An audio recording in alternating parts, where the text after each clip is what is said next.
Excellencies, distinguished delegates, I declare open the 9th meeting of the 76th plenary session of the Executive Committee.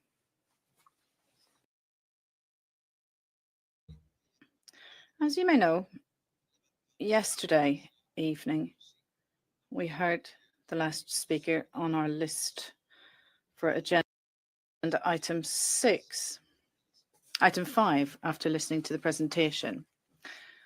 So now we're going to open the floor to any delegation wishing to intervene on that item of our agenda. En primer lugar, ofrezco la palabra. First, I offer the floor to the distinguished representative of Zambia on behalf of the African Group. Chairperson, thank you for giving me the floor. Excellencies, distinguished delegates, the Republic of Zambia has the honor of delivering this statement on behalf of the African Group of States. We thank UNHCR for presenting the 2025 report on evaluation and acknowledge the continued efforts to strengthen institutional learning and accountability. However, the African Group wishes to express concern over several substantive issues that limit the report's strategic relevance and operational impact. Firstly, the report provides limited evidence of measurable impact. While it references evaluation activities and thematic reviews, it does not present comparative data, baseline indicators, or trend analysis. Without these elements, it is difficult to assess whether evaluations are driving meaningful improvements or simply documenting activities and processes. Secondly, Chair, the report lacks regional specificity. In a year marked by significant structural transitions, including the closure of the UNHCR Bureau for Southern Africa, the absence of a detailed regional analysis is deeply concerning. The report does not reflect how much changes have affected evaluation capacity, field coordination, or protection outcomes in the sub-region. This omission, we believe, risks obscuring the challenges faced by states and their communities in Africa, and in particular Southern Africa, and undermines the principle of context-sensitive evaluation. Thirdly, Chair, the African Group notes the weak feedback loop between evaluation findings and programmatic adaptation. The report does not clearly demonstrate how lessons learned are being translated into policy reform, budgetary decisions, or operational adjustments. Moreover, the perspectives of affected populations and local partners and field staff are notably absent, raising concerns about the inclusivity and relevance of the evaluation process. Fourthly, the lack of a robust accountability framework is troubling. Recommendations are noted, but there is no clear roadmap for implementation, no timelines, no identification of responsible entities. This undermines the credibility of the evaluation function and risks reducing it to a procedural formality rather than a driver of reform. Finally, Chair, the report does not adequately address risk. In an increasingly volatile environment, evaluations must anticipate and respond to systemic threats, whether political, financial, or operational. The absence of risk analysis is a missed opportunity to strengthen resilience and preparedness across UNHCR operations. Chairperson, evaluation is not an end in itself, it is a tool for transformation. The African Group urges UNHCR to enhance the strategic depth, regional relevance, and accountability of future evaluation reports. We call on you for greater inclusion of field realities, stronger implementation follow-ups, and a renewed commitment to transparency and impact. This inclusion, we feel, will ensure principled and effective humanitarian action. I thank you for your attention. Muchas gracias. Thank you. The next speaker is the distinguished representative of Switzerland. You have the floor. Thank you, President. Switzerland takes note with concern of the budget cuts that affect the work of the Evaluation Office. These cuts limit the number of evaluations it's possible to conduct and makes it more necessary than ever to make strategic choices in identifying priorities that must serve as institutional learning and in particular guide the organisation. Similarly, the report underscores the importance of capacity building and decentralised evaluation on the ground and mentions a number of measures to this end, such as providing tools, training and other support. We believe it's essential to establish a practice-based community, gathering those that are working in the field and the Evaluation Office in order to share best practices and support one another. We should observe the effects of these measures and assess the impact on improving the quality of evaluation. In the context of UNHCR, other measures should be considered in order to promote sharing of evaluation services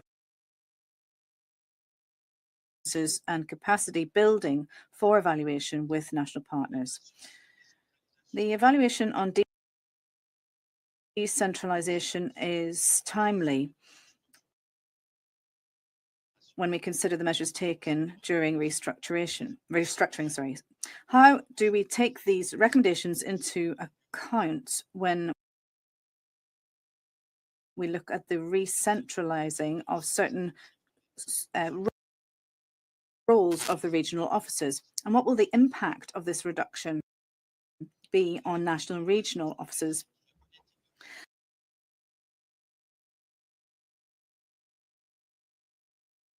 In spite of strategic orientations, the policy for preventing gender-based violence lacks clarity, and it has not, and its take-up has been limited. The reasons for this are the exhaustion of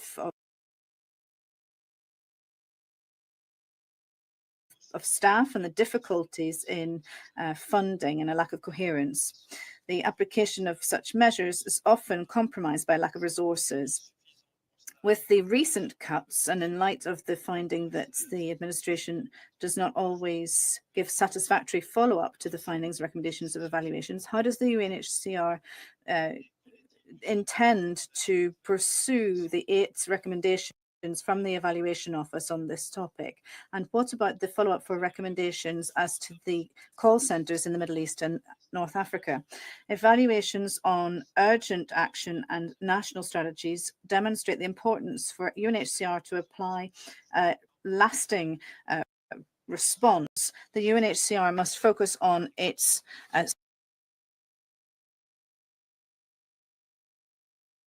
standard-based role and supporting strengthening of national systems and focus on direct action on the ground as much as possible by using national systems.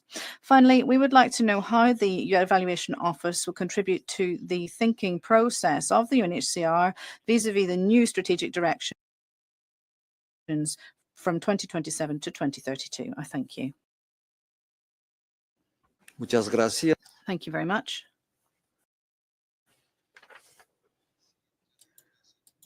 The next speaker is the distinguished speaker from the Russian Federation. Спасибо, председатель. Thank you, Chairman. Всем доброе утро. Good morning to all. We thank the Evaluation Office for the work carried out to improve the quality of programs and activities of the UNHCR. To what extent has the restructuring of the organization had an impact on the Evaluation Office? Is there any adaptation of these strategies planned to adapt to the new realities? We would ask the UNHCR leadership to comment to what extent the recommendations relating to the evaluation of the reform of decentralization has been carried out, and to what extent these conclusions are being used in the implementation. We note with satisfaction the inclusion of a report on the forecast for the future outlook. We expect that this will allow for a timely integration of prospects in terms of developments for evaluation. And that would include in the context of various reform initiatives. We would be grateful for your views on the way in which the results of evaluation activities are taken into consideration when developing and discussing reforms, in particular within the context of UNHCR. We would ask the Evaluation Office to consider the possibility of carrying out an analysis of the sustainable management of programs, as well as the reorganization of the UNHCR. And separately, we express our gratitude to the Evaluation Office for the publication of the key indicators of effectiveness. Thank you. Key performance indicators. This clearly improves the accountability and transparency of operations of the evaluation function. Thank you. Muchas gracias. Thank you very much. The next speaker is the distinguished representative of the United Kingdom.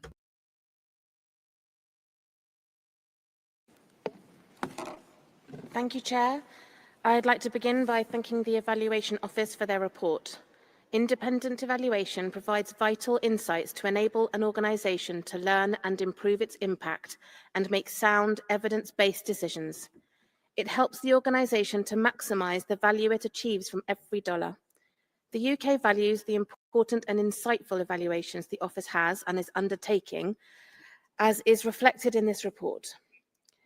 Given the key role the Office plays in building the evaluation approach and capacity across the organisation, it will come as no surprise, and you said the same in your opening remarks yesterday, Laurie, that as with all of the other issues we've discussed here this week, we're also concerned about the impact of cuts on the capacity of the Evaluation Office. As such, we take note of the reduction in staff as well as the number of evaluations, and thank you for commenting a bit more on this in your presentation yesterday, as well as your projection for 2026. We also want to acknowledge the progress made on the evaluation strategy. We appreciated the insights offered in the report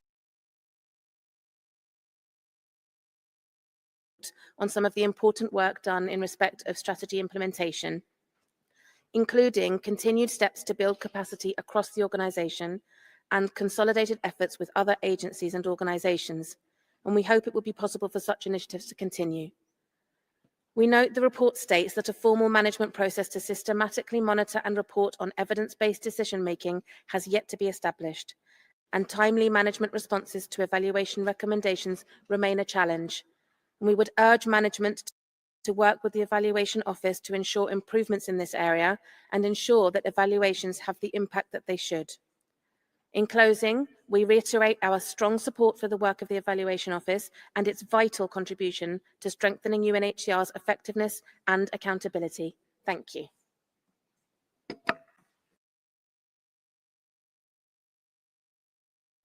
Muchas gracias. Thank you very much. There are no further requests for the floor. So I would ask Mr. Bell to respond to the comments made by the delegations. You have the floor. Thank you, Mr. Chair. First of all, thank you very much to Zambia and the Africa Group for their comments. I couldn't agree more that evaluation is not an end to itself, but a tool for transformation.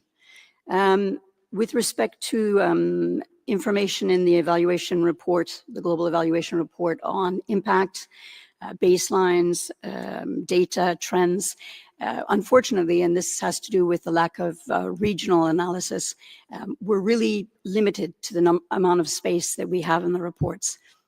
This year, everyone was asked to cut their reports by 20% because of the high cost of translation into official languages. So you'll see that the annexes that usually accompany the reports, the annex that of completed evaluations, of planned evaluations, and indeed the KPI table, key performance indicators, they're not in your reports. They're actually on our website. So if you noticed that they were missing, that's where you'll find them. And that was purely for financial reasons. So on regional analysis, we have actually just completed a regional analysis of evaluations in the Africa region. And I'd be very happy to organize a specific briefing with the Africa group on this publication and some of the key learning. We have less evaluations in other regions. We have quite a few in the Americas, less in Asia Pacific and in MENA and in Europe. But we always reach out to member states. So Mauritania will remember that we had a briefing. They were involved from the beginning of the evaluation, the country strategy evaluation, right through to the end. And we had a briefing at the end between Mauritania and Geneva. Republic of Korea, we've had conversations right from the beginning of that country strategy evaluation. So bilaterally, we're trying to keep member states informed about evaluations in their countries, but always happy to provide additional briefings.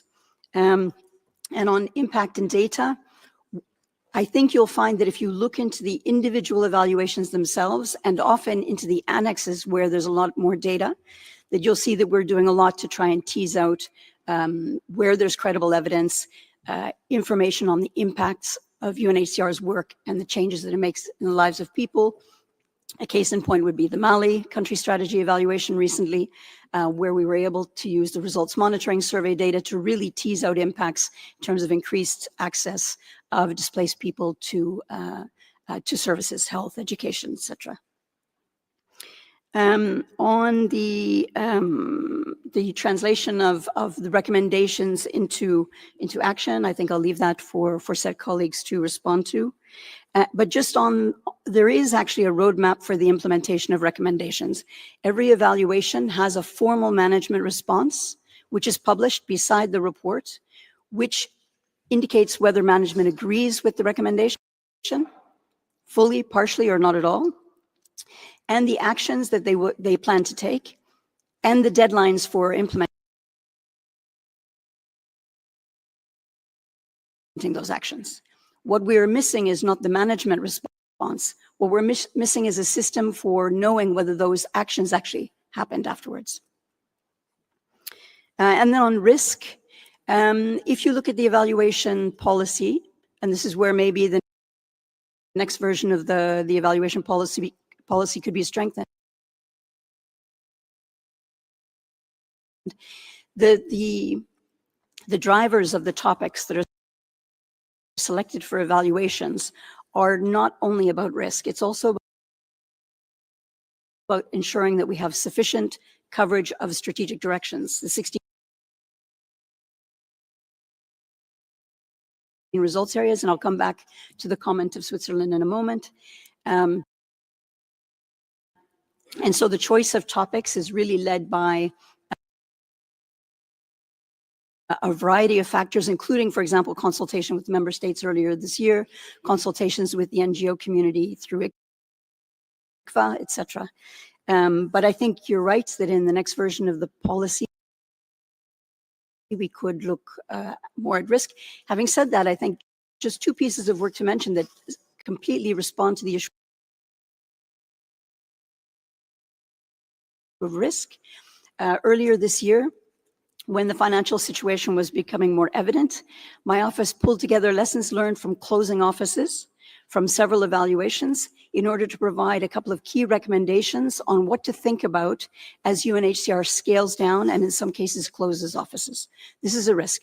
This is a risk for future partnership with national governments. This is a risk for UNHCR's ability to continue to protect refugees in the countries in which we have less presence. And the second piece of work that we've started just recently, and again, this was a topic that was proposed by member states during the consultation in Q1, and that's an end-to-end review of how UNHCR is managing tightly earmarked donor funding. Thank you very much for the comments from Switzerland. Yes, we're concerned also about the budget for the Evaluation Office. As the report said, we're quite a small team. There are 11 international staff, and we're now down to 8. We've managed to keep, in terms of regional support, we've managed to keep 3 regional senior evaluation officers who each cover 2 regions.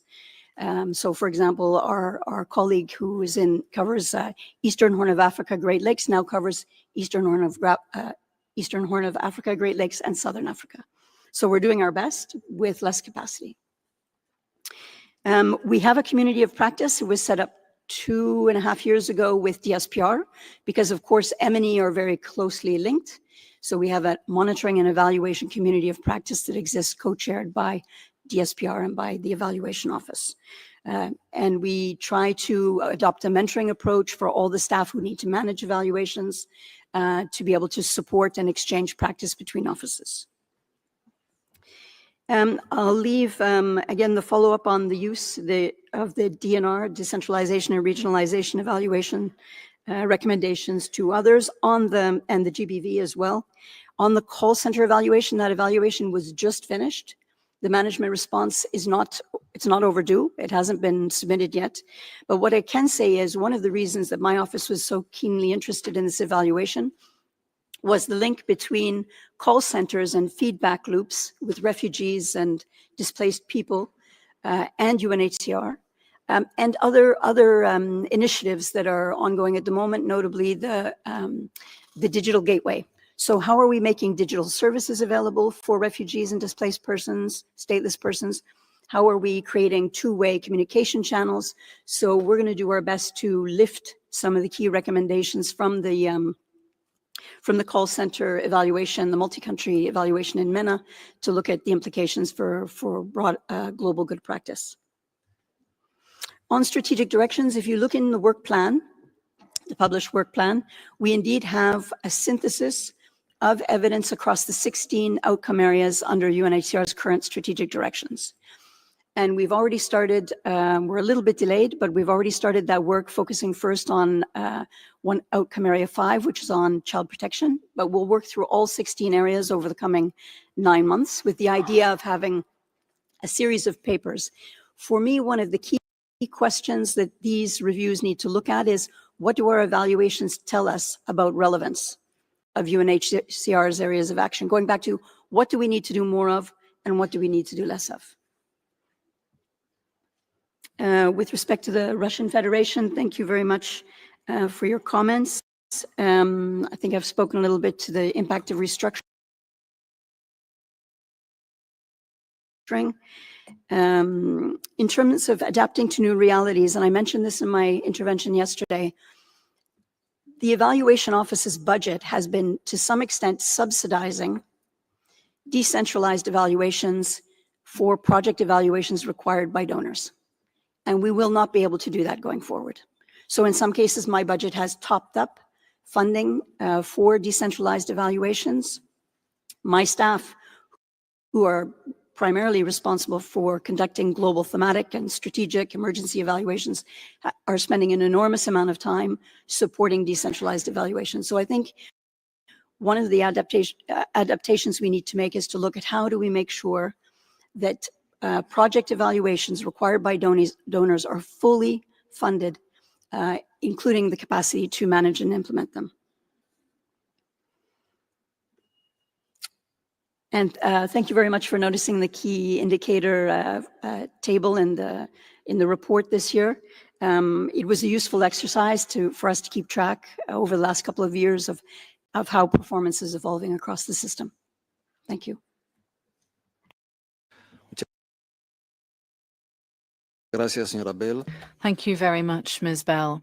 I offer the floor to Ms. Clements. Chair, and good morning to everybody. Maybe just to follow up on a couple of the balls that the Director of Evaluation sent down to management. First, just to respond to the delegate from Switzerland, that I believe the Assistant High Commissioner for Protection mentioned yesterday, the intention in terms of follow-up on the GBV evaluation. There will be a member state brief next month. I think she did also say that with regard to some of the budget cuts, how heavily impacted that particular sector is, and our deep concerns about that. But that is something that I think we will want to have a very intensive conversation to go back to some of the comments made by the High Commissioner and others on the podium during this week. And we've heard that in the room as well, but we'll follow up very closely on that. I wanted to respond to the comments in terms of how the decentralization and regionalization evaluation has impacted the review and the restructuring. This was discussed a little bit in standing committee, both in the summer and then as well in September, but for the benefit of this committee, it heavily influenced how we approach the review, and perhaps one of the more important documents that guided. What we have tried to do in terms of this very difficult review and restructuring is to ensure that the core principles that establish that decentralization, particularly to ensure the region and context specific nature of the way that we have evolved decision making closer to the people that we work with and for, does not change. And so to that extent, in terms of how we will move forward and where we have put capacity in terms of, as we call it, the three different levels between operational representative, sub-office level, regional bureau, and then headquarters, that we've tried to maintain that very clear distinction. Where we are seeing, because of how severe some of the cuts have been, is the specific technical capacity that we had hoped very much to have that context specific embedded in some of the operations, or if not, if that was not possible at the regional bureau level, we are finding now, as we're doing the gaps analysis and the like, that a lot of that capacity is no longer possible to retain at the level of operation, or in some cases even at the regional bureau level. So we will have to do more of that from the headquarters level, and even that I think will be quite strained if I'm honest. But if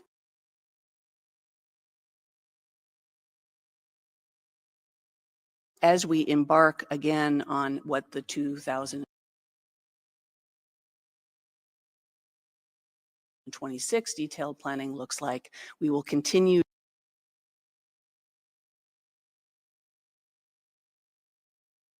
to use that decentralization, regionalization evaluation very much as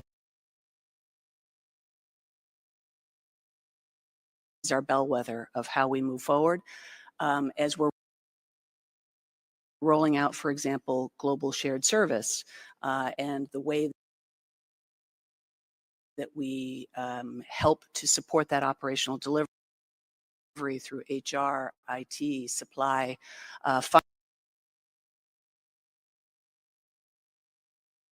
finance, for example, just in terms of modeling, there will not be a change to what we will be delivering in terms of the kind of capacity from those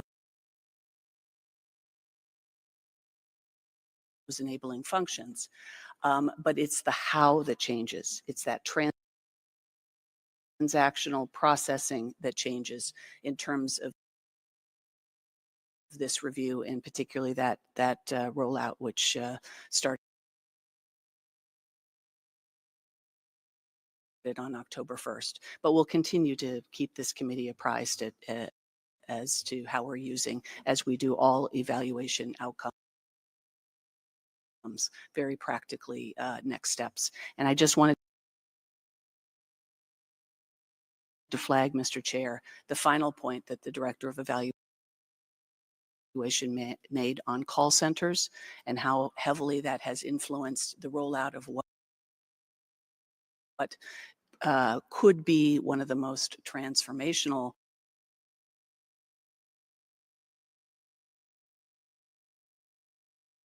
components of our engagement with refugees, which is the digital gateway. And there is a direct correlation between the two. Thank you.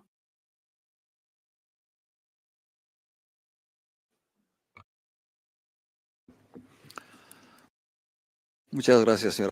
Thank you very much, Ms. Clements.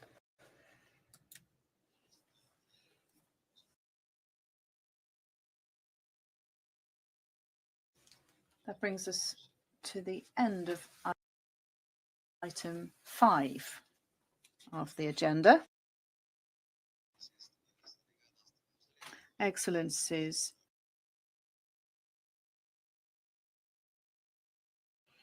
distinguished delegates, we'll now move on to item 6. Under this item, the committee has before it UNHCR's programme budget for 2026, contained in A/AC 96/76/5. Also relevant to the discussion is the report of the Advisory Committee on Administrative and Budgetary Questions, ABQ, A/AC 96/76/6.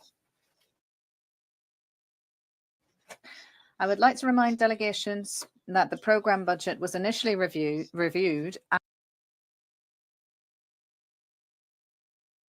an informal consultative meeting on the 26th of August, as well as at the 94th meeting of the Standing Committee in September.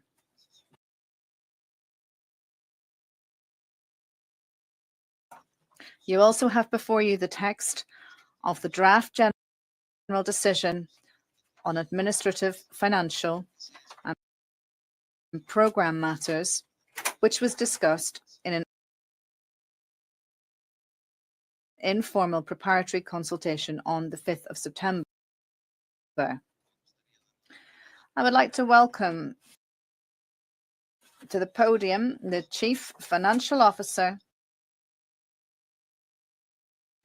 and Controller in the Division of Resources Management, Mr. Hans Barrit, as well as the Rapporteur of the Executive Committee, Ms. Lisa Advani.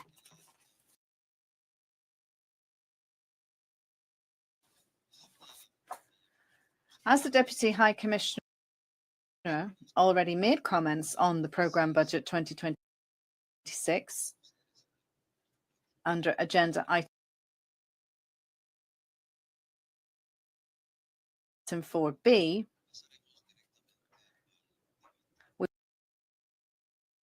we will move straight into the discussion.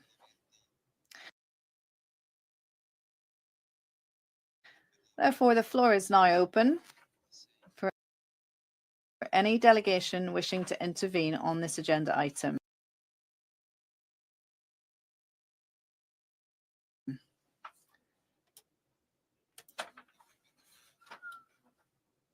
First, I give the floor to the distinguished representative of Uganda, speaking on behalf of the African Group. You have the floor.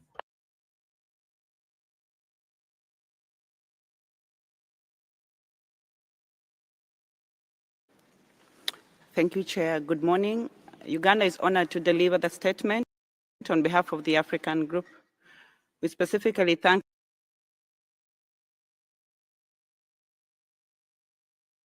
the UNHCR, DHC, for your eloquent sharing of the update on budget and funding, and also the program budget for 2026. Africa, as a host to over 50 million persons of concern to UNHCR, remains very interested in the budget of the UNHCR, and therefore from the outset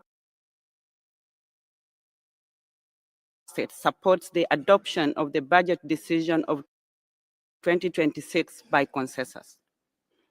We are, however, concerned that with only 2 months or maybe 3 to the end of the year, only 30% of the budget has been raised, and Africa remains the most underfunded, unfortunately. At this ExCom, therefore, Chair, our statement will focus on the call to all member states to share the growing burden and responsibility of protecting refugees. The growing budget deficits amidst the growing humanitarian needs defeats the principle of burden and responsibility sharing that is enshrined in the Global Compact of Refugees. The responsibility of assisting and protecting refugees was never envisaged to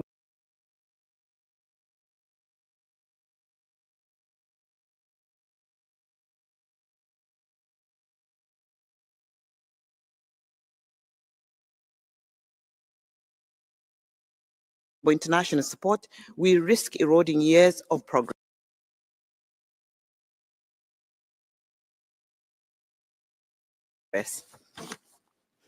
While Zambia appreciates the support from donor partners, it urges more timely and adequate funding. With UNHCR failing to raise the total amount for 2025, this situation is particularly worrying for Africa, which hosts over 50 million persons of concern. Zambia also expresses concern over the unconsulted closure of the Southern Africa Bureau and the absence of a dedicated allocation for the region for the 2026 budget. Clarity is sought on how Southern Africa's needs will be addressed under the East and the Horn of Africa framework, especially as the region has historically received the least funding. Chairperson, Zambia remains committed to protecting refugees but cannot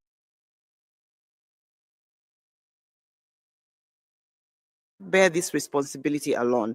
We urge UNHCR and the international community to increase predictable long-term funding for protracted refugee situations, prioritize sustainable integration programs to reduce reliance on emergency aid, and ensure equitable burden sharing so frontline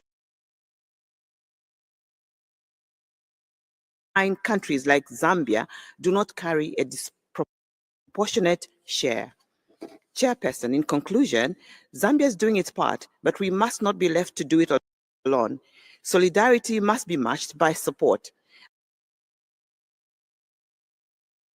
and global responsibility must translate into real investment.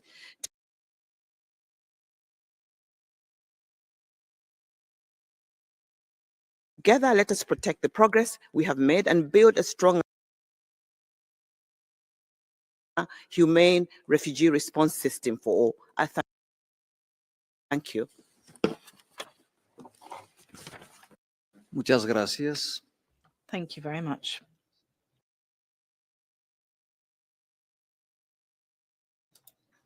The next speaker is the distinguished representative of Uganda in the national capacity.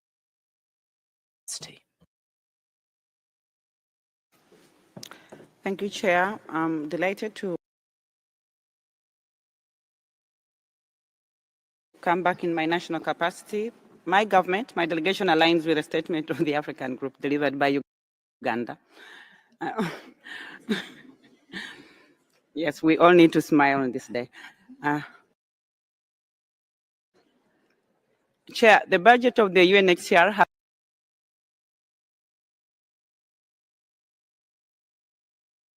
in the recent past generated a lot of interest. And like you all know, it's of paramount interest to my government. We are interested in the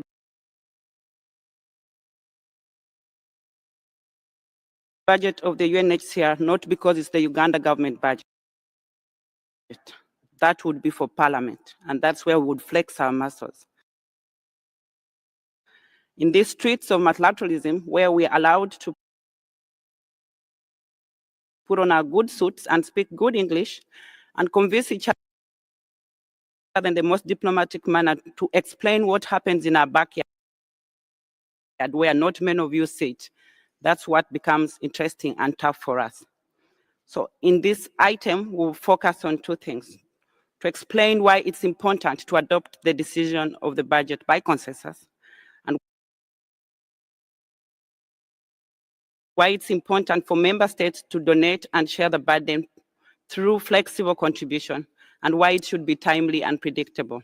On the consensus point, the budget of the UNHCR is called a needs-based budget. Needs meaning it's the needs of the refugees to eat, to sleep, to get shelter, to go to school. For us, if we ever have to doubt or question that, would mean to question the needs, to question whether the hosting countries are even delivering those needs. And that's why we remain very committed and thank all member states that remain committed to supporting this decision of consensus. To the burden and responsibility, especially through donating flexible funding. The UNHCR that we often put on a very tough wall, and Uganda has done that. We sometimes ask you for the impossible. Yes, we expect you to be very efficient in whatever you do, and we call on you to do that. We think you could do better in your human resource model, and we share that view. However, the member states also have a big role to play. When we donate fixed or earmarked money, we ask the UNHCR to explain what is unexplainable.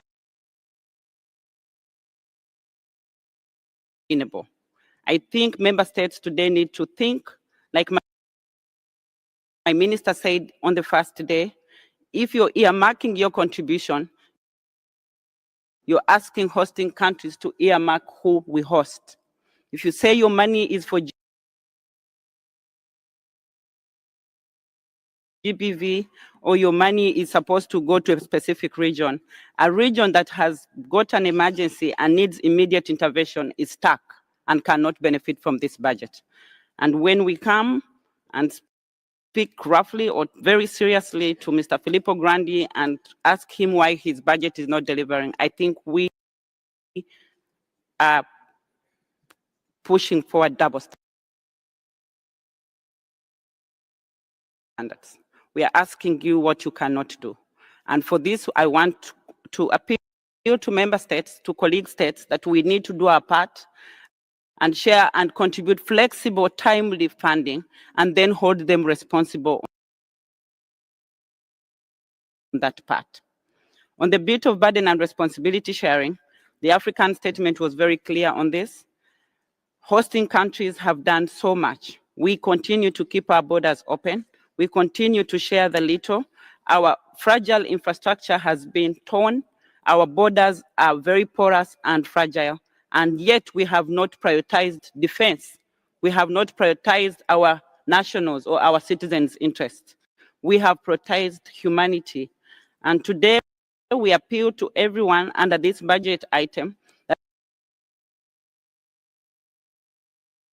if we can support the UNHCR budget with flexible and earmarked, predictable, and multi-year funding, you will be prioritizing humanity, and humanity feeds into security, and it guarantees your defense.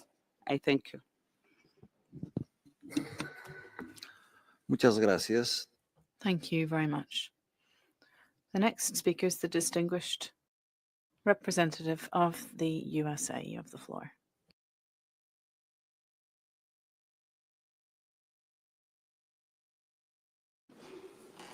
Thank you, Chair, and thank you, Deputy High Commissioner, for your presentation, your earlier presentation on the program budget. UNHCR plays a vital role in addressing the growing challenges of global displacement. And it is for this reason the United States supports the adoption of the 2026 budget by consensus. Colleagues, the persistent gap between UNHCR's approved budget and actual income remains, however, a significant concern. While we welcome the agency's recent structural reforms, measures thus far have been insufficient to address the widening gap between UNHCR's approved budgets and the resources it can truly raise. We urge UNHCR to present a 2027 budget that is realistic, achievable, and prioritized. This means clearly identifying and focusing on core mandate activities, particularly life-saving interventions and solutions to displacement, while defining what activities will be scaled back or discontinued. It also requires aligning the budget with realistic resource projections to avoid overpromising and underdelivering. Furthermore, UNHCR must engage donors early in the budget process to build confidence. The time for wishful budgeting is over. UNHCR must demonstrate discipline, accountability, and a genuine commitment to reform. Only then can we build a humanitarian system that is sustainable, effective, and capable of meeting the challenges of our time. For decades, the United States has shouldered a disproportionate share of the global humanitarian burden. This model is unsustainable and unfair to American taxpayers. The time is right for change, and we can do better together. Thank you.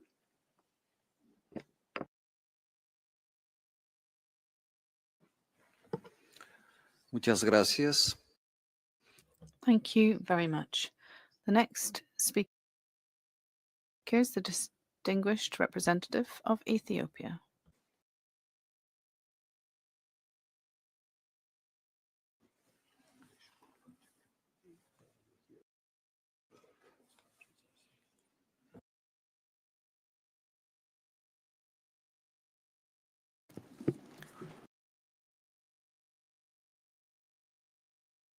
Thank you, Chairperson.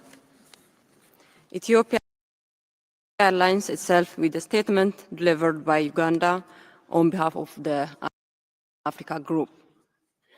Mr. Chair, Ethiopia reaffirms its firm commitment to the Global Compact on Refugees, grounded in solidarity,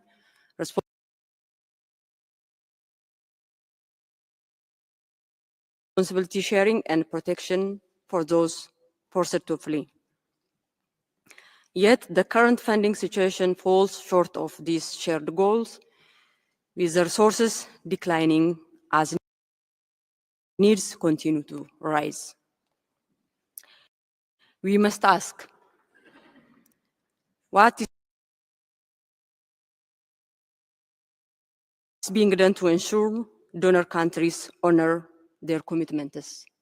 Again, we must ask, how is UNHCR exploring new and innovative funding sources to ease the growing pressure on host countries and host communities?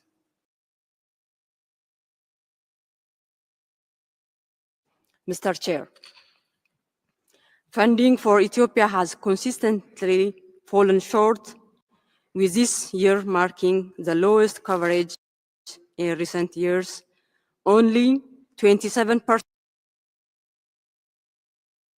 compared to 30 to 56% over the past decade.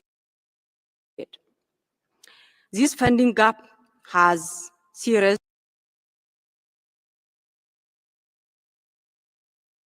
humanitarian and protection impacts. In addition, forcibly displaced children face heightened risks of abuse, neglect, violence, and trafficking, while gender-based violence remains widespread. 36% of female refugees experience abuse at home, and 40% of respondents justify violence against women and girls. Persons with disabilities, which takes 60% of refugees, lack access to specialized services. Health centers are overcrowded and under-equipped, with shortages of medicines, vaccines, and power.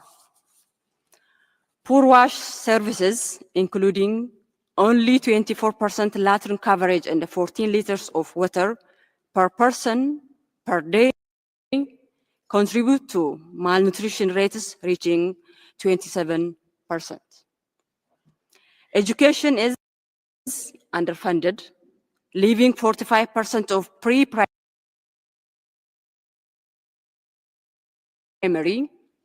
58% of primary, and 2% of secondary school age children out of school, with class sizes up to 1 teacher per 120 students.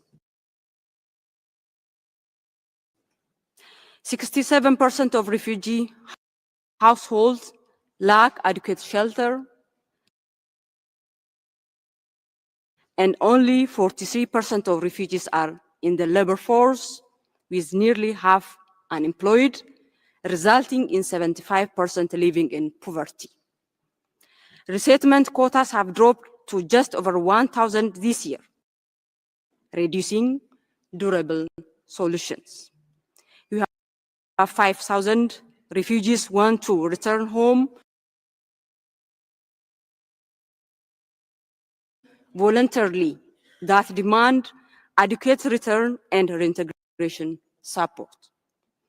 Access to electricity is low. Only 7% have grid access, 3% off grid, while 90% rely on firewood, driving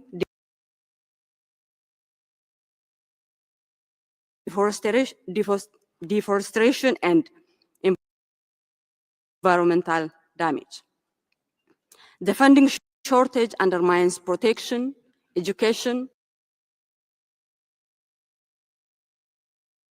health, livelihoods, and the sustainability of refugee and hosting communities.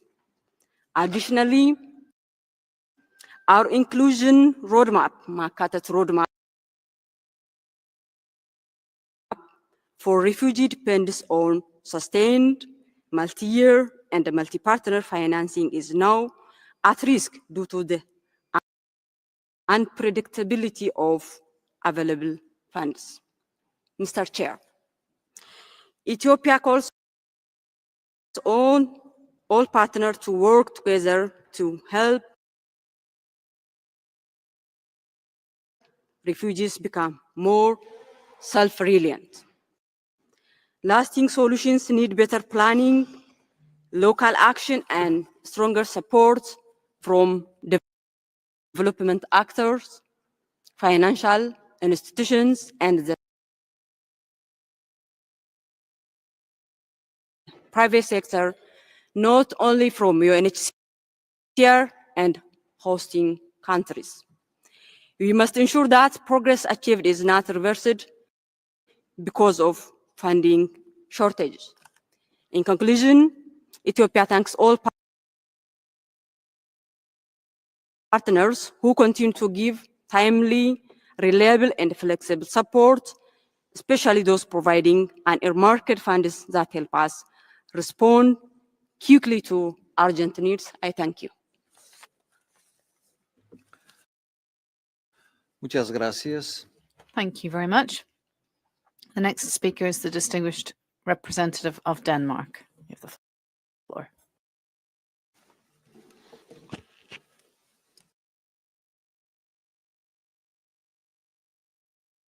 Thank you, Chair. Denmark supports the adoption of the budget proposed for 2026 and agrees with Uganda on the importance of adopting the budget with consensus. We also share the concerns about the proposed cuts to UNHCR's 2026 budget as expressed by several member states this week.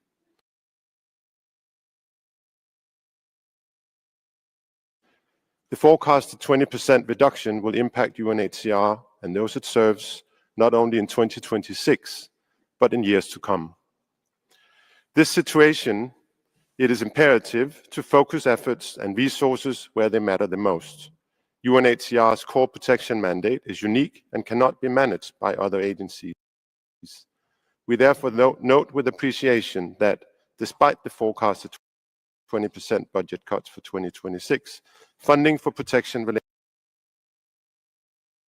outcomes is upheld. We call on you to ensure that this remains the case once funding becomes available. The starting point for proper prioritization is obviously a thorough understanding of actual needs across all displacement situations. However, with uncertainty at unprecedented levels, it is more important than ever that the process is guided by a realistic assessment of available financial resources and capacities across the organization, along with a clear strategy that sets a coherent course for the entire organization. Further, we encourage UNHCR to engage in a close dialogue with member states as the strategy is set and as priorities are determined and budgets adjusted accordingly. This will help inform decision-making and sound risk management. We recognize that this is a challenging task under the current circumstances, but it is all the more important while awaiting the new High Commissioner's arrival and as cuts are enforced at all levels, leading to uncertainty internally and challenges in partnerships. These approaches will help ensure the required stability and direction when the all-important process to revamp and reform the budget is initiated in preparation for 2027. This will be a crucial part of making UNHCR fit for purpose in a rapidly changing world. Denmark stands ready to continue engaging closely with UNHCR in this process. Thank you. Muchas gracias. Thank you very much. The next speaker is the distinguished representative of the Netherlands.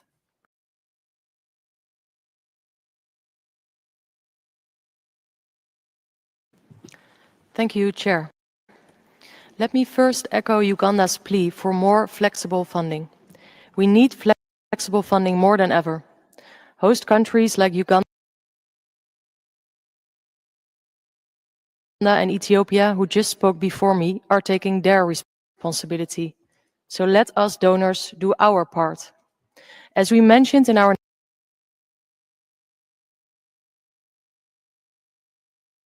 national statement, the Netherlands is proud to remain a committed multi-year unearmarked donor. Chair, the Netherlands would like to express our strong support for the program budget for 2026. As the High Commissioner Commissioner said on Monday, we cannot afford it not to have a budget, or to have a budget without full support.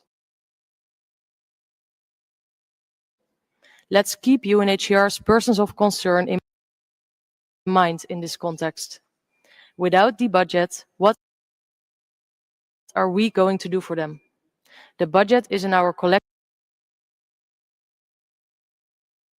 interest, to all of us in this room and beyond. Chair, related to the budget, the Netherlands would like to underscore our strong support for the long-standing principle of consensus-based budgetary processes in humanitarian fora. We strongly oppose any challenge to this principle, including through any reconsideration of textual proposals that have not previously received support. I thank you.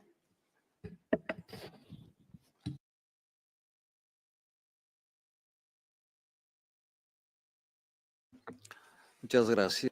Thank you very much. I now offer the floor to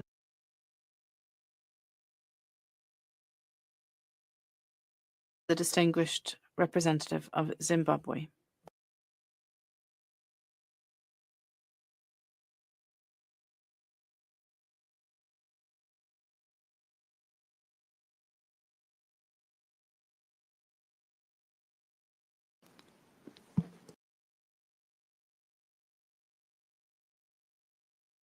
Chairperson, Your Excellencies, High Commissioner Mr. Filippo Grandi, distinguished delegates, thank you for giving Zimbabwe the floor.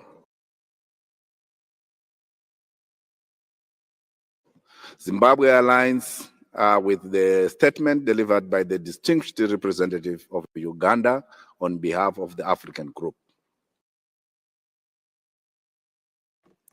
Chairperson, we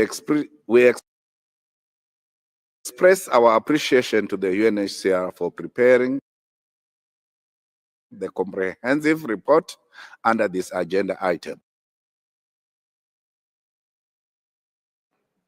We take note with deep concern of the shrinking funding space, which has been reductions in budgetary allocations in areas of critical importance to our region. The trend in the UNHCR budget cycles in the last few years has seen a widening gap between humanitarian needs and available funds, and this year's situation is further compounded by the financial crisis that has affected the entire UN system. Chairperson,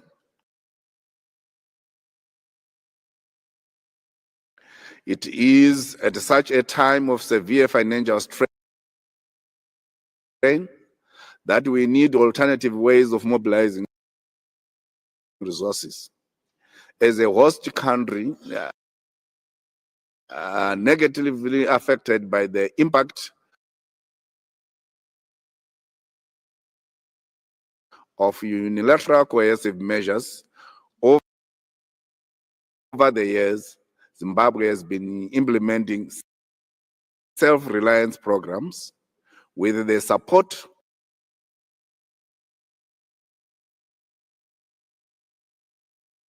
of the private sector to build resilience among refugees. Among several other initiatives, the government of Zimbabwe has availed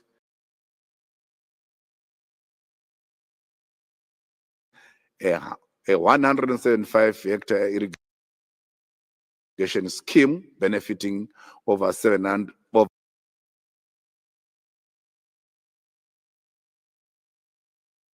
470 households at Tongogara Refugees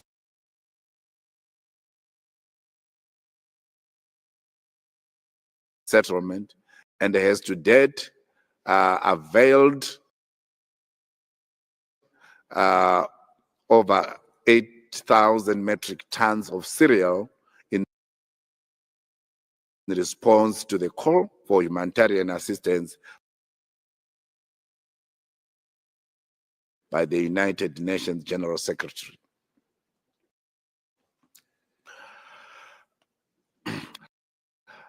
Chairperson, Zimbabwe has and will continue to work with the resources at her disposal in order to meet our international obligations. We appreciate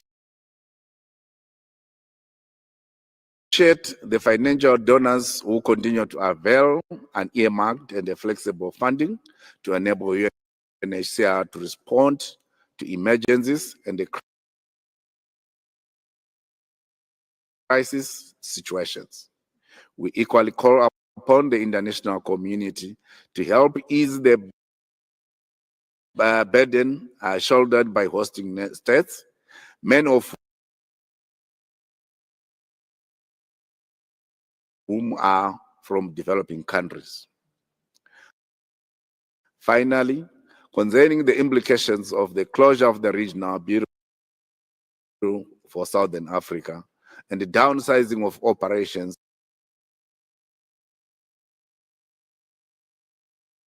to national offices, Zimbabwe looks forward to working with the UNHCR to ensure continuity in operations and uninterrupted support in refugee protection.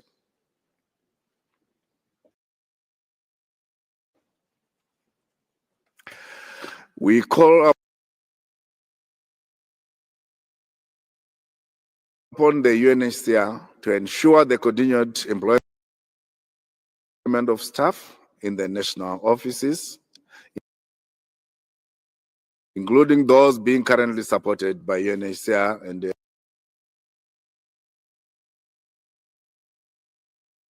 request that the multi-country office be adequately capacitated. In conclusion, Chairperson, we support the adoption of the program budget report for 2026 by consensus. I thank you. Muchas gracias. Thank you very much. The next speaker is the distinguished representative of Germany. Gracias, señor presidente. Thank you, President. Mr. Chair, we thank UNHCR for its efforts in formulating and presenting the program budget for 2026. No small task given the unprecedented funding crisis faced by the organization and the wider humanitarian system. Germany is deeply concerned about the immense financial strain UNHCR is under. Global needs are rising, yet the funding gap has grown wider than ever. The overall 20% reduction in the program budget for 2026, despite record needs, reflects the extremely difficult choices that had to be made in hyper-prioritizing activities and beneficiaries. These are not just figures on paper.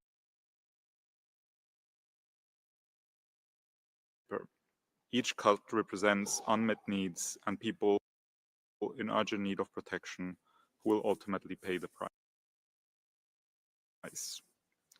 Mr. Chair, in these dire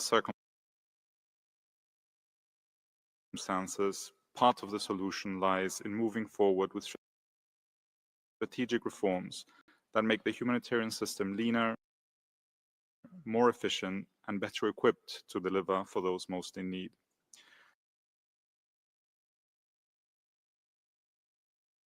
Germany has been a strong advocate and partner of such efforts. As the current chair of the OCHA Donor Support Group, we have placed the humanitarian reset at the center of our agenda and are actively contributing to its advancement.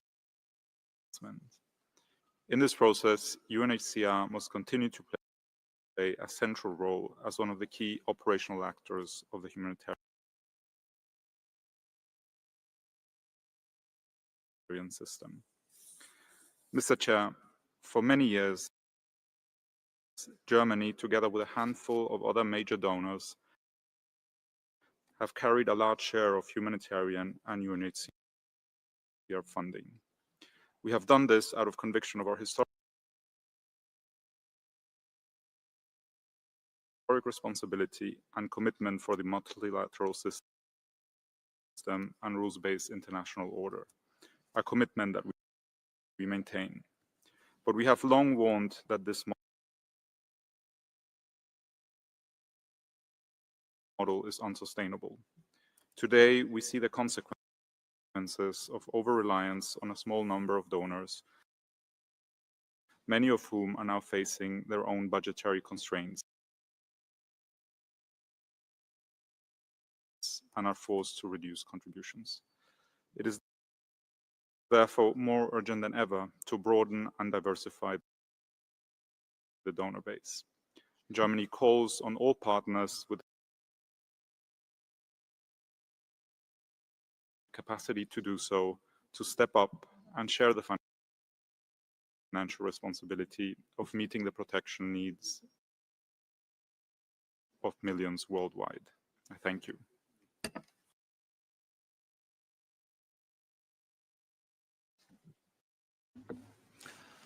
Muchas gracias.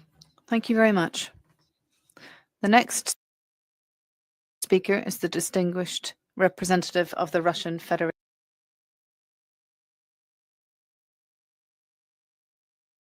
You have the floor. Большое спасибо. Thank you very much, Chairman. We are grateful to the UNHCR leadership for the draft program budget for 2026 in difficult financial circumstances. We are aware of the importance of the activities of the UNHCR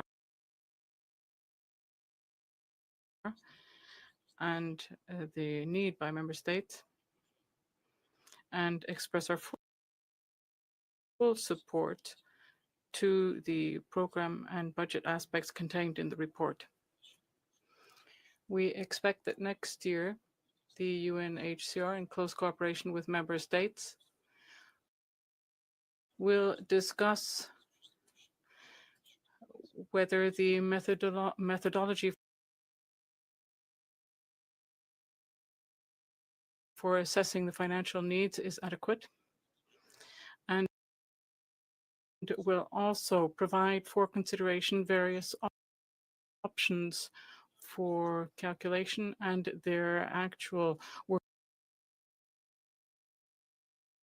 workability in the activities of the UNHCR. We also express a renewal of the discussion on the budget period within the UNHCR.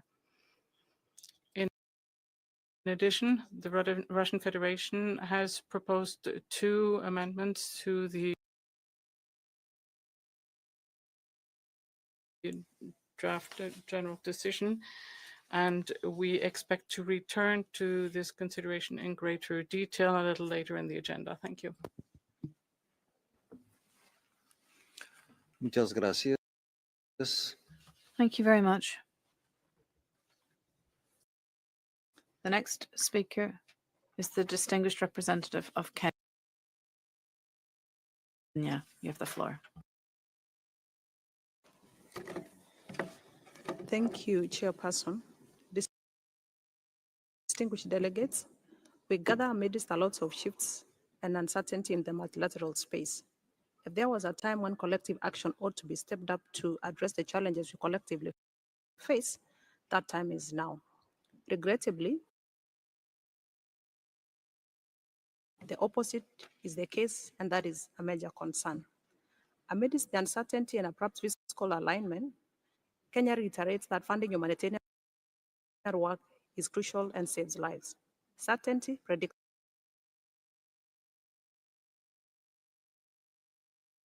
and adequacy remains crucial to ensure continuity of life, saving humanitarian work, as noted by the distinguished representative of Uganda in the African Group Statement.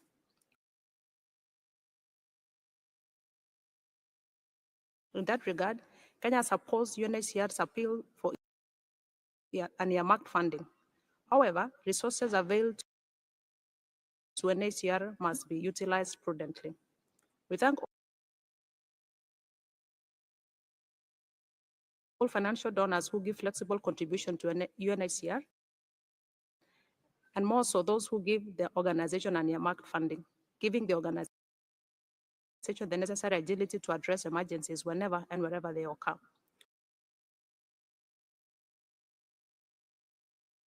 The present budget cut threatens to create new crises. They threaten to prolong protractedness of conflict and to increase displacement. This has a very disproportionate burden on host countries and broader neighborhoods. As noted yesterday in Kenya National Statement, the reduced food rations and the differentiated assistance model for refugees hosted in Kenya have led to protest. We urge the UNHCR to urgently engage with partners, including partners in the development sector,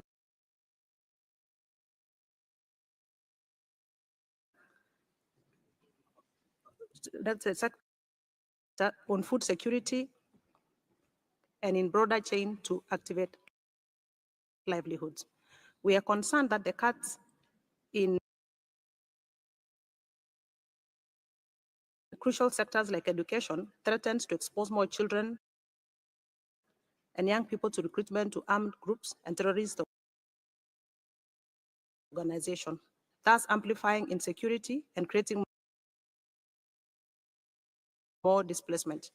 It also robs them of their livelihood and their futures.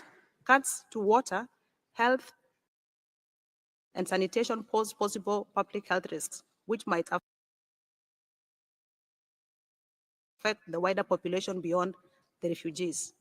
The funding cap for 2025 stands at a very disturbing 62.9% at a time when humanitarian needs are at an all-time high, with the number of persons projected at 136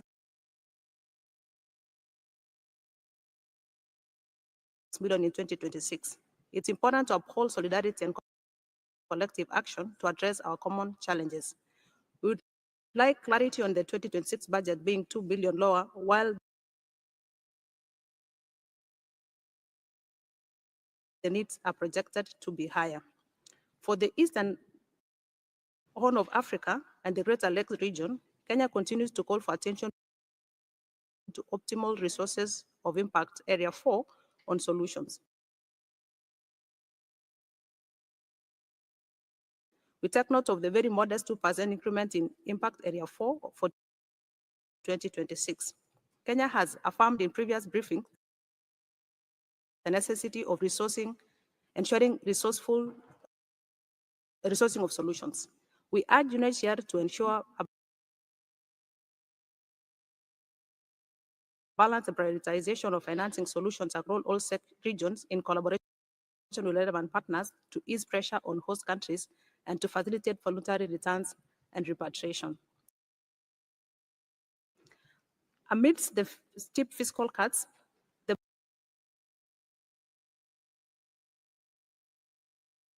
pivot to sustainable responses must not place extra burden on host countries. We call for their attention and resourcing climate action as applicable to UNHCR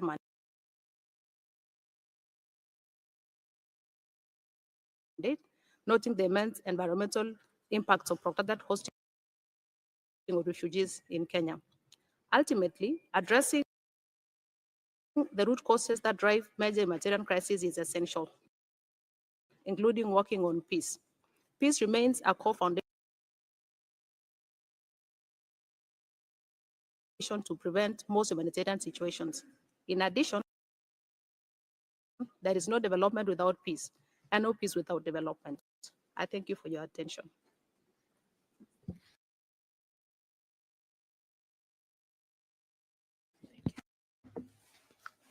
Muchas gracias. Thank you very much. The next speakers, the distinguished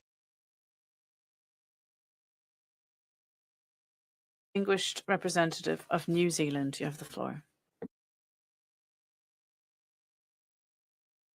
Thank you, Chair. New Zealand supports the adoption of the program budget for 2026 by consensus. Like others, we acknowledge the extremely challenging situation UNHCR is facing due to an underfunded budget. We welcome and encourage UNHCR's focus on prioritizing funding to its core work and its efforts to reinforce accountability, as well as its participation in reform efforts under the Humanitarian, Reset and UN80. As a committed multi-year and flexible funder, New Zealand encourages others to do the same to ensure life-saving assistance can continue to reach the most vulnerable. We stand ready to support UNHCR on its transition journey and work towards a sustainable budget in 2027. Thank you.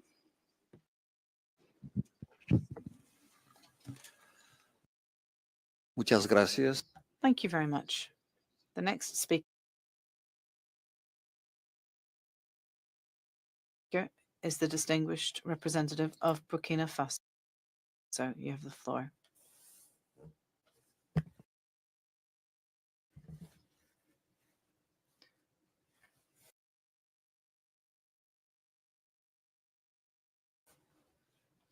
President, my delegation aligns itself with the statement given by Uganda on behalf of the African Group, and in our national capacity would like to raise a few concerns. First, I should like to convey to the High Commissioner all of the gratitude of the government of Burkina Faso for the constant support that the country has received from the UNHCR in implementing its policy for hosting and protection. As we've heard many times over this session, the serious crisis that is gripping the humanitarian sector is affecting our shared organization and compelling it to make some very difficult choices in terms of restructuring. At this stage, there's no point in demonstrating the negative impact of these budget restrictions on caring for the people affected by the crisis, but also, of course, it goes without saying that this affects the UNHCR staff that continue to feel the impact of these restrictions. I express all the solidarity of my country, Burkina Faso, and my delegation remains particularly concerned at the successive restrictions to the action of UNHCR in 2025 and the announced reductions in 2026, which may jeopardize the operational capacity of the organization in our country. And yet, a reduction in the operations of the UNHCR could endanger the implementation of the national integration strategy for refugees, which is a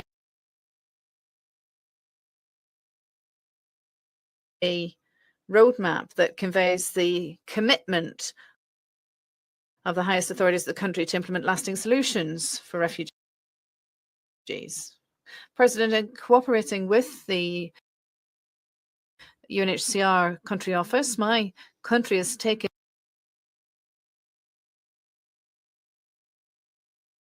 steps to protect IDPs according to the domestication process of the Kampala Convention, and furthermore, in implementing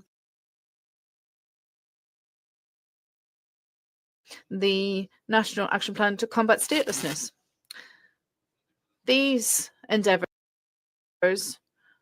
deserve support to guarantee the implementation of the legal framework and lasting protection for displaced people exposed to vulnerable situations. Continuing support for the UNHCR and looking at the contributions of Burkina Faso is essential in order to ensure that we can curb the flow of displaced populations to neighbouring countries. President, in spite of a difficult security and economic context, Burkina Faso has remained faithful to its international commitments in terms of hosting and international protection.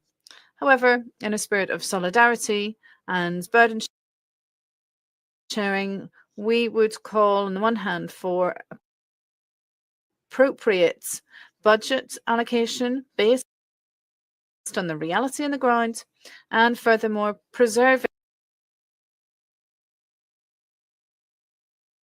the operational capacity of the UNHCR in Burkina Faso and in other countries within the Sahel. I firmly believe that maintaining a robust operation that is financed by the UNHCR will contribute, but in Burkina Faso and further afield, to the stability of the sub-region, and will also take into account the interconnected humanitarian challenges that we are facing. I thank you. Thank you very much. The next speaker is the distinguished representative of Sudan. You have the floor.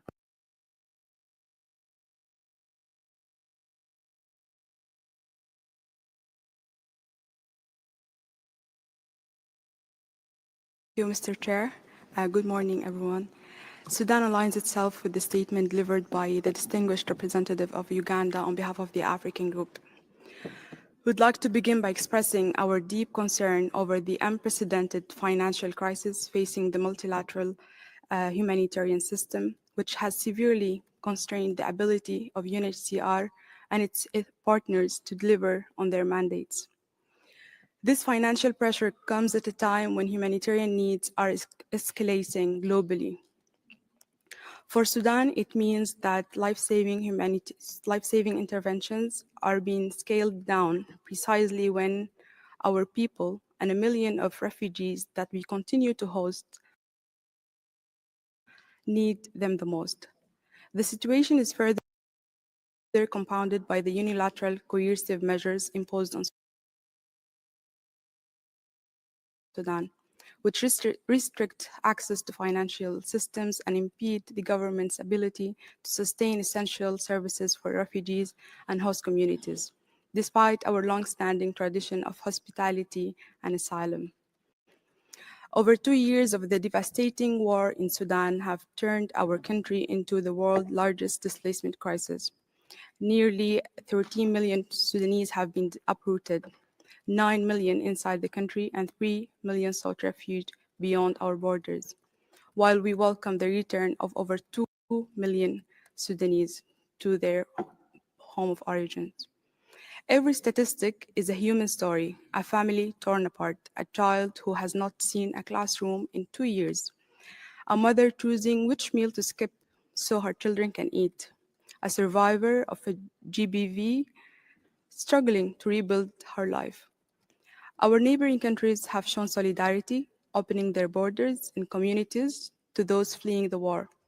Yet, the regional refugee response plan that should sustain this lifeline is only 12% funded, leaving a gap of roughly $1.6 billion.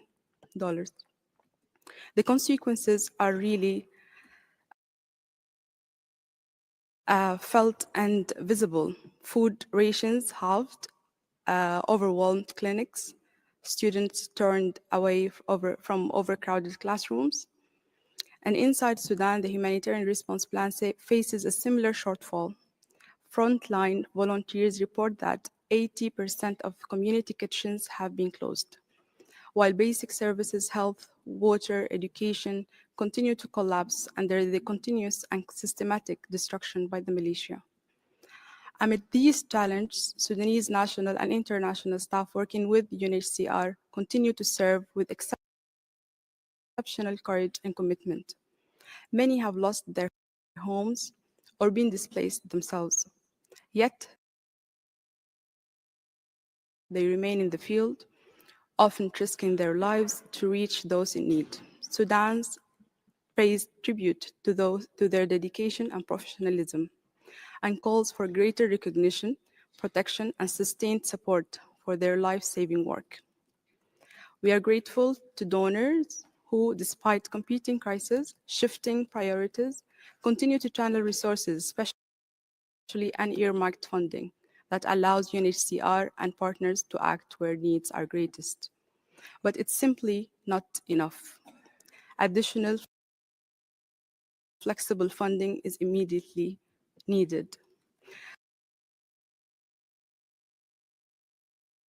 Sudan therefore appeals for timely, predictable, and unearmarked funding to close the gaps, to stabilize essential services in neighboring countries and inside Sudan, and to support Sudan's own humanitarian response plan so that the over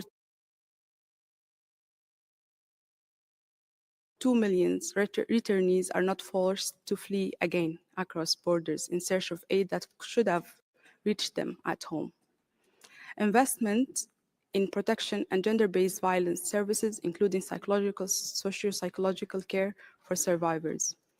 And finally, development financing inside Sudan to strengthen the resilience of host communities and lay the groundwork for recovery.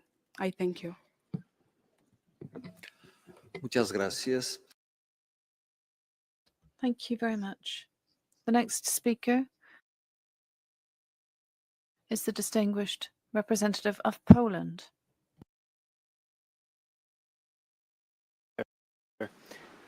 Let me be super brief. My delegation would like to recall that the budgetary decisions in this forum have usually been taken by consensus. We are interested in upholding this good tradition. Therefore, as majority of other delegations taking floor before us, we oppose any attempt to challenge this principle, for example, by insertion of new textual proposals, which, as we see and know, do not enjoy common support. We are of the opinion that in these particularly challenging times, UNHCR's budgetary issues should be excluded from any disputes, disagreements, and the budget itself adopted as originally proposed to the benefit of all persons of concern. Poland, like in previous years, will further do its part to support the organization. I thank you. Muchas gracias. Thank you very much. The next speaker is the distinguished representative of Mexico. You have the floor. Muchas gracias, señor. Thank you very much, President. Mexico supports the budget presented by the organization, as we said in the previous meeting of the Standing Committee. We are aware of the difficulties of the current context, and we recognize that you have tried to mitigate these as best possible. Our country will support the work of UNHCR globally, regionally, and nationally, as we have been doing up to now. Like other delegations have said, Mexico is concerned at the serious budget restrictions in our region, which hamper our work. Similarly, we are concerned at the cuts that affect the care provided to victims of gender-based violence, and this disproportionately affects vulnerable people. To this end, we would urge that donor countries preserve good practices that we have developed together. We would be grateful that UNHCR continue to consult states on the budget reforms and on other restructuring issues in order to ensure that all states from all regions can contribute to the decision-making process. Thank you very much. Thank you. Next, I recognize the distinguished representative of Belgium. Thank you. Thank you, Chairperson. Belgium wants to thank UNHCR for the budget proposal for 2026, and we give it our full support. We are very concerned that despite growing demand, UNHCR has been forced to cut its operating budget by 20% in 2026. This session has repeatedly highlighted these extraordinary financial challenges, severely impacting its capacity to provide essential protection and life-saving support to those most in need. These reductions are already having devastating consequences. They're not just operational setbacks, but represent a profound erosion of safety, dignity, and hope for millions. In this context, it is more urgent than ever to reaffirm our commitment to refugee protection and to uphold the values of shared responsibility.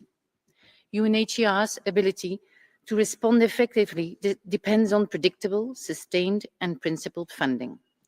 Belgium is a proud donor of multi-year flexible core financing, and we are maintaining our humanitarian budget globally in 2026. In unison with our colleagues from host countries, we strongly encourage colleagues to support UNHCR with more core and less earmarked funding. Against this backdrop, we reaffirm our firm commitment to the principle of consensus-driven budgetary decision-making in humanitarian settings. We stand ready to support UNHCR to build further on a strategically and financially agile organization, fit for purpose, fit for the future, and to be there where it matters most. I thank you. Muchas gracias. Thank you very much. The next speaker is the distinguished representative of Malawi. You have the floor.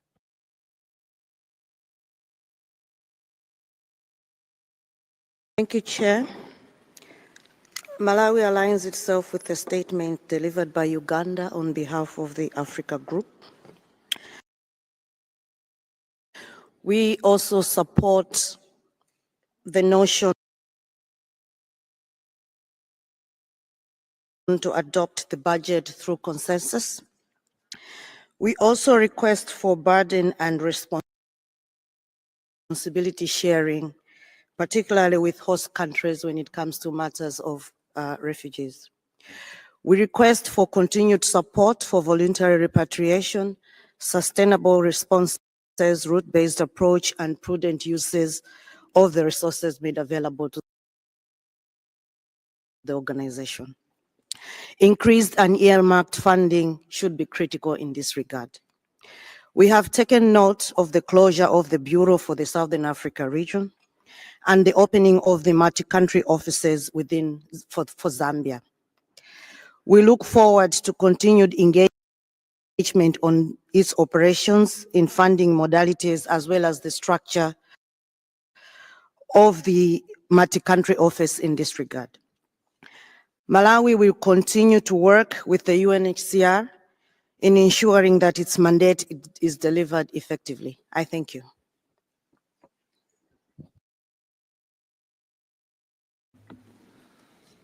Muchas gracias.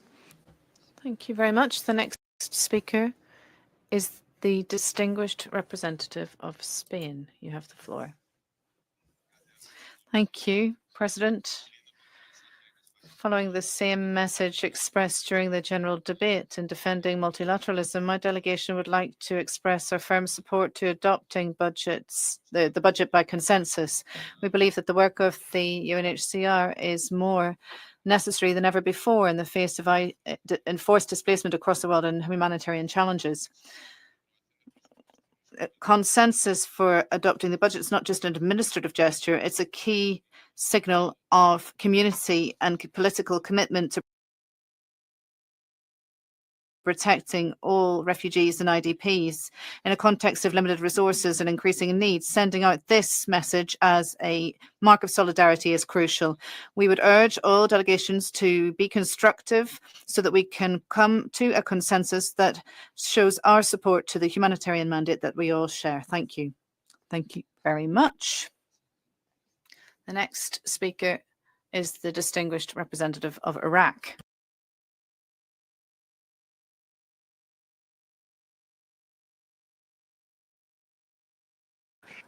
شكرا السيد الرئيس. Thank you, Mr. Chairman.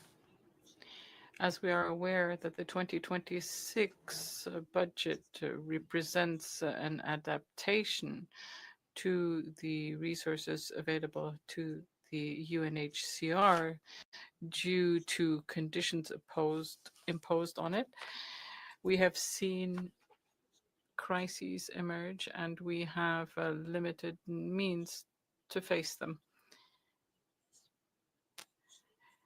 And this relates primarily to support for refugees. We have adapted, however, and in this context, I'd like to go back to what the High Commissioner said after the statement of Iraq the other day.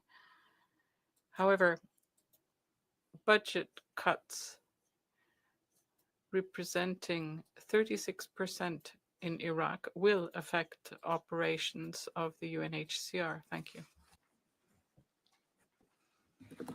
Muchas gracias. Thank you very much.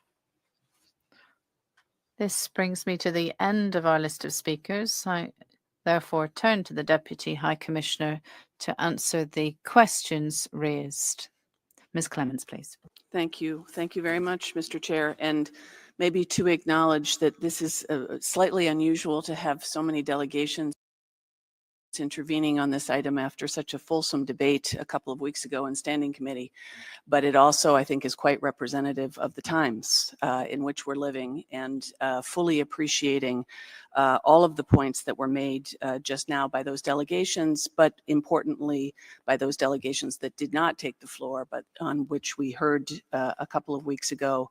These are tremendously important points that you have raised. Some, I would almost say most of the points that have been raised in the last few minutes have been already addressed in other parts of the agenda, in the general debate, in the High Commissioner's statement, in my statement. But I wanted to come to a couple of very specific points maybe to reiterate. So I think most of the delegations will be aware that the budget that you have before you, a needs-based budget, was adopted back in 2011 after a pilot in 2009 that this committee asked us to undertake.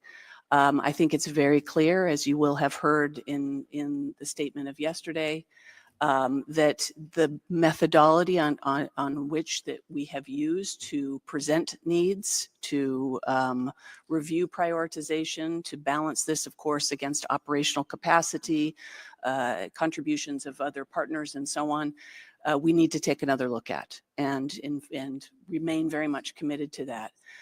In the next few weeks, I think, I would not promise a date today, but in the next few weeks, we will offer a briefing to member states on what our budget looks like today. Because I go back now with the the statement, for example, that was delivered by Uganda on behalf of the Africa group, some of the budget categories that we have, I think it would be worth talking about what's in those categories and how they are delivered and how they are broken down. What was observed, I think, 2 weeks ago in Standing Committee is that it is a very complex budget, and it has become increasingly complex to present to you, but also to other committees that look at our work, including ACABQ, for example, and other requests that we have received over the years that has meant that I think the presentation is not as crisp or as easy to understand as it could be. And I think it's before we start embarking on methodology and embarking on changes or look at structure of the budget, it's very important that this entire committee understand what is currently in that budget and how we go about implementing it and presenting it. So that will be organized within the next few weeks. There are elements of that budget, and again, I hear this in clearly from the Africa group. There are elements of this budget that are very clearly also related to other elements we've talked about over the last 5 days. And including yesterday, some of you were involved in the grand bargain discussions, which have been an opportunity to pursue very actively, which I talked about in my statement yesterday, our high priority of trying to the extent possible, deliver locally and through local actors. And some of what we present to you are very much, in fact, I would say the majority of what we present to you are what we provide to partners for that operational delivery. So we see also a very strong link between the localization agenda and priority, but also how we present that budget. I don't think that there are very many elements here that aren't related to each other. And so it's very important, I think, to put some of these components together before we go to what's next. There were comments made, and I fully appreciate all of the operational impact that you, particularly our important host partners, are articulating in this hall in terms of what the operational impact is on people that you are seeing, as was so eloquently said by the delegate from Uganda, in your backyards. And that is also something that our teams are seeing in very concrete terms and in very quick terms. This is, in terms of these reductions, they're happening quickly, but the impacts are felt almost immediately. And that's something across the board I want to again acknowledge, which I know has been said as well by the High Commissioner and the Assistant High Commissioner. We are in some terms, and I want to come back to this element of why our flexibility, and several of you have made the call for what I called gold yesterday, for flexible, predictable resources. There is a real impact when we go in the space of a few months between flexible resources that, I would say actually restricted resources that were just a quarter of the income that we received to something that approaches half of what we receive. That is a monumental change in terms of how we can respond to the unexpected. That's emergency response. That is trying to take care of some of those populations that perhaps are not in the center of the media. It does impact our ability to deliver on a mandate. And so flexible resources are not only an efficient way to support this organization, they have a real impact in terms of our ability to be able to address those needs we know are going unmet otherwise. And so we want to make another point to underscore that. The last point I think I would make, Mr. Chair, before we go to address some other issues that I think are to come here, is one comment I would say that the ambassador from Kenya mentioned, and this is the focus that we've put on this budget on solutions and how important that is. And I just wanted to flag again that of a budget that across the board has been substantially less, this is one outcome area that we have not only tried to preserve, but increase, even if it's not quite enough, increase at least a little bit. And we'll look at this. Final point, and I again register all of the delegations from Southern Africa, certainly that took the floor, and as was articulated by the Africa Group, this is not a part of the world that we will ignore by any stretch of the imagination, as the High Commissioner mentioned in his opening statement on Monday, and you can count on our continued support, including to the important work that you have done, quite in models for other parts of the world when it comes to solution and inclusion of refugees. Thank you. Muchas gracias, señora. Thank you very much, Deputy High Commissioner.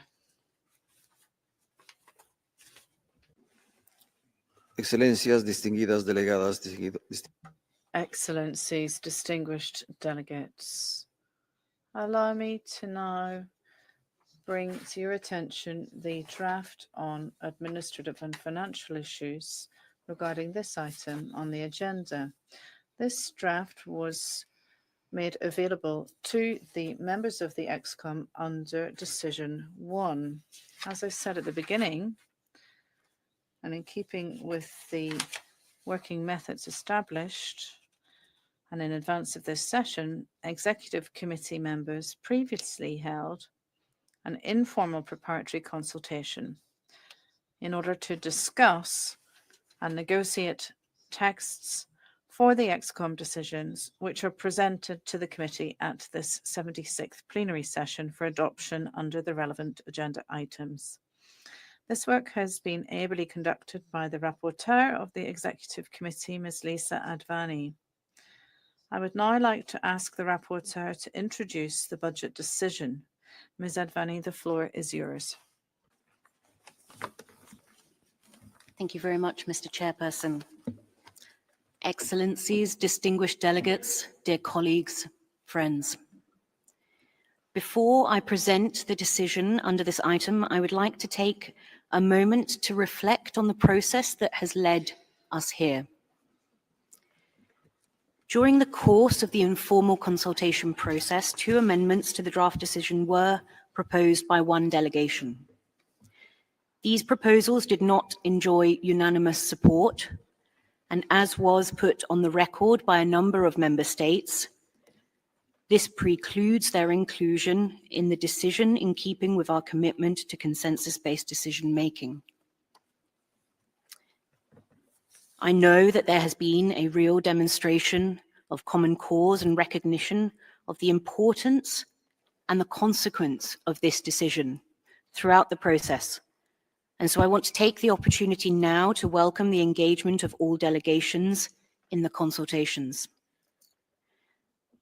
And I would like to positively acknowledge the remarks of the Deputy High Commissioner under item 4B yesterday, where she was explicit about UNHCR's commitment to continue engaging the membership on the issues raised in these proposals. Thank you. This is greatly appreciated. I will now proceed to present the decision for approval before the committee. I'm pleased to introduce the general decision on administrative, financial, and programme matters. As you will be aware, it is the role of this Executive Committee as a subsidiary organ of the UN General Assembly to review and approve UNHCR's programme and budgetary matters. This year, the decision seeks to approve UNHCR's programme budget for 2026. Your approval is a prerequisite for the High Commissioner to promulgate the budget. That is, for him to formally adopt the budget in order to enable UNHCR to proceed with its work. Without this process, the budget remains a proposal rather than a financial document, and UNHCR cannot begin spending or fundraising against it. Specifically, the decision approves the revised programme budget for 2025, including the supplementary budgets issued in support of returns work in the Middle East and Syria, amounting to $10.6 billion. It approves the programme budget for 2026, including regional programmes, global programmes, and headquarters for $8.5 billion. And it authorises the High Commissioner to create supplementary budgets and issue special appeals in case of emergency needs that cannot be fully met from the operational reserve. Thank you, Mr. Chairperson. Muchas gracias, señora. Thank you very much, Ms. Advani, for your presentation and for your leadership in drafting this text.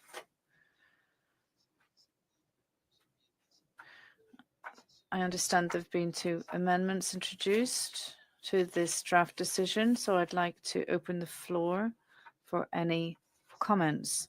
The distinguished representative of the Russian Federation has the floor. Thank you very much, Chairman. As we noted in our first statement, we fully support the draft report and decision for 2026. At the same time, we would like to express a disagreement on principle with regard to the way that the UNHCR prepared the process for consultations and decision on the draft general decision on administrative, financial, and program matters. The Russian Federation introduced 2 amendments to the draft general decision, expressing support to the efforts of the UNHCR on the implementation of the recommendations on the supervisory bodies, oversight bodies. The provision of the work of the UNHCR against the background of financial difficulties. And in the text proposed by us, we also have an appeal to the High Commissioner to expand an inclusive and transparent dialogue with member states when implementing the reform initiative of UN80. In informal consultations in September, our proposals were supported by several states. At the same time, some delegations opposed our proposals. However, they did not present any reasonable arguments. During the period up to the beginning of this session of the Executive Committee, all interested parties had the opportunity to discuss and, if needed, to provide corrections to the amendments proposed. We must note that there was no discussion that was had, and all parties remained on their positions. Mr. Chairman, we are firmly convinced that the task of the UNHCR Executive Committee as the leading body, the governing body, is to adopt decisions which reflect the current state of affairs and to determine the key areas of the activities for the UNHCR for the future.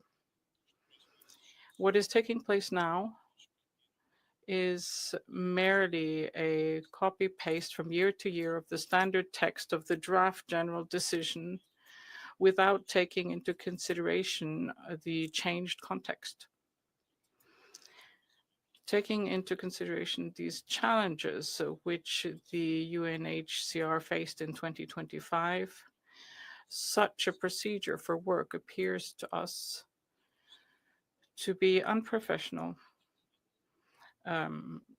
short-sighted, and counterproductive. The amendments proposed by the Russian Federation remain valid, remain in force. We are grateful to the Deputy High Commissioner for the willingness to cooperate with member states on issues relating to the implementation of the UN80 initiatives and humanitarian issues, the humanitarian reset. The Russian amendments in the draft general decision are fully in line with the obligations you referred to, the commitments. Therefore, we are of the view that member states can approve them by consensus. At the same time, If we are unable to achieve a consensus, we will insist on voting on the amendments by roll call, by raise of hands, show of hands. Thank you. Muchas gracias. Thank you very much. Doy la palabra a continuación a la distinguida. And I give the floor to the distinguished representative of Uganda. Thank you, Chair, and thank you very much to the rapporteur for steering us this far. Would like to move you, Chair, to request, with your indulgence, for an adjournment of at least 15 to 20 minutes to allow delegations, because after listening to the distinguished delegation of Russia, they are not opposed to the budget decision standard document. However, they propose inclusion of their amendments. Unfortunately, delegations do not seem to understand in clarity if the vote that will be moved on the vote of just the amendments would indent the ability to adopt the budget with consensus. So would request for 10 minutes or 15 to allow groups to discuss, including to be able to get a better perspective from our colleagues, the Russian delegation, so that we align and agree to come back with better instructions on how to manage the amendments away from the budget decision. Because what we get from the floor, Russia is in support of the budget decision. However, they have a position on amendments that we would like to get clarity on how they will be managed separately. So if you'll allow, Chair, I request for adjournment of 15 minutes. I thank you. Muchas gracias. Thank you very much to the distinguished delegate of Uganda. Given the importance of leaving no stone unturned in the quest for consensus, we will postpone or suspend the meeting for 10 minutes, bearing in mind that time is short and there are many items to cover on the agenda. I'll give the floor to the Secretariat to give us some information as to where you can gather to consult. Thank you, Chairperson, distinguished delegates. For the Africa Group, please proceed to Concordia 5. For the Europe region member states, Concordia 1. For the Asia member states, room 1X. And Americas, Concordia 2. I will repeat again. For the Africa Group, please convene in Concordia 5. For the European member states, Concordia 1. For the Asian Pacific member states, room 1X. And Americas, Concordia 2. Thank you, Chairperson. Muchas gracias. Thank you very much. We suspend the meeting for 10 minutes.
distinguidas delegadas.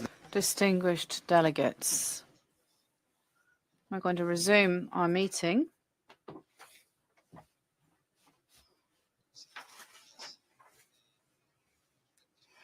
Given the different viewpoints expressed, and that a member of the committee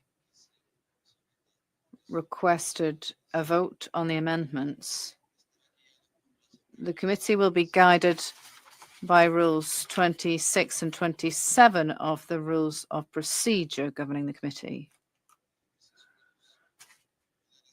In exercising the powers afforded me as president according to Rule 15 of the rules of the Executive Committee in the rules of procedure, I therefore propose that we proceed to a vote as requested by a show of hands. First, we will have a short break so that the Secretariat can confirm we have quorum. I'll let you do that, Secretariat. Thank you.